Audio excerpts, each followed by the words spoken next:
let me talk to you about sea turtles. Sea turtles are majestic creatures. They're very powerful. They can be up to 5 feet long, up to 1,500 pounds. They can only be found usually by humans if we go looking for them, and they don't impact our existence too much. However, we have a very significant impact on their numbers and deteriorate their population by tens of thousands every year through our actions. Okay? So the turtle contributes to its own ecosystem and also assists ours in our living. Okay? Without the turtle, if they were to go extinct, we could lose our beaches, we could lose our sustainable seafood supply, so on and so forth. Besides just the physical impact that losing the turtle would have, it would also have a metaphysical and spiritual impact. Okay? So the Buddhists believe that the turtle is very important to them. If somebody is to return a turtle to a temple, they are actually going to gain prosperity and longevity according to their teaching in this life or the next. Okay? So we must work together and take a look at our own practices, how we're impacting the turtle, in order to ensure such a beautiful creature does not go extinct and does not disappear. Okay? The turtle spends much of its time between the two ecosystems of which it lives in, so it's able to adapt to both the marine lifestyle as well as the beach or dune lifestyle. Okay? So it's able to transfer between the both and thrive in its own existence. Okay? According to the Turtle Conservation Society, while the turtle is in its marine habitat, it often feeds on the grasses that grow on the bottom of the ocean.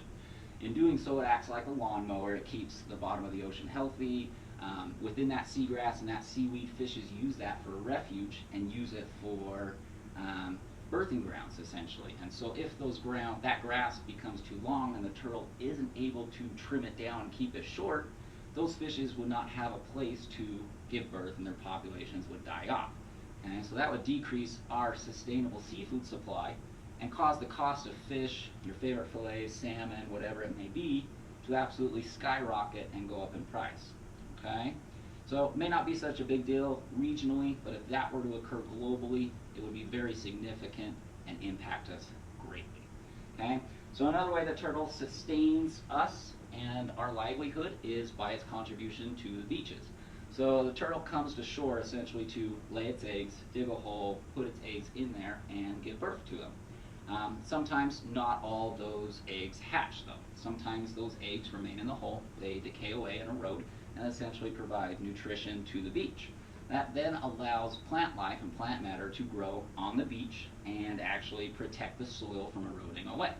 So the turtle actually protects us and prevents our beaches from disappearing and us losing tens of thousands or tens of feet off our coastal shores every single year. Okay, so the turtle's got a significant impact in maintaining both our seafood and our beaches. Okay? Without our beaches, a lot of us may not have a lot of fun. Okay? So as I stated previously, turtles have nearly no negative impact on us. However, we have a big impact on them. For instance, in Central American countries, Asian cultures, the turtle is considered a source of food. So essentially their eggs are consumed, their meat is consumed. So even though it's very important to mention that even though turtles have a metaphysical or spiritual importance to some people, that's not going to stop others from consuming them or using them to continue in their own livelihood. Okay? So hunters essentially go out late at night and wait for these turtles to come to shore, lay their eggs, and they'll wait for the female turtle to lay the eggs, kill the turtle, and then also collect the eggs so they can kind of kill two birds with one stone. In Mexico, there are specific coastal countries and coastal towns, not countries, that essentially in the area the week before Easter, they go out and they collect up to 5,000 turtles all at once. This is largely considered illegal thanks to the Endangered Species Act of 1973 that protects all turtles except for the flatback turtles. That was administered by the U.S. Department of Interior and Commerce. Unfortunately, even because it has not protected the flatback turtle, its population has decreased by 90% in the last 30 years. Okay, so turtles offer resources outside of just food. They can actually be used for jewelry. Their skin can be used as leather to make purses, so on and whatnot. Crackdown by the Environmental Protection Agency has largely limited a lot of this illegal trade. However, turtle shells, turtle parts are largely traded in Japan as it's a part of their 300-year hunting and collecting tradition. So over there it's very prevalent that turtle items are sold on the black market.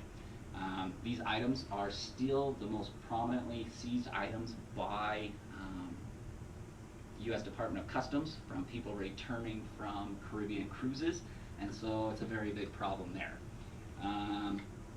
The other way we impact turtles very significantly and decrease their numbers is by our fishing practices. So fishing boats lay out billions of miles of fishing line every single year with thousands and thousands of hooks on them and bait. Turtles get attached to the bait or attracted to the bait and bite down and get caught on the ropes or the fishing line. Essentially that line then drags the turtle for miles underwater. It's unable to return to the surface for air, and most of the time it drowns. Okay?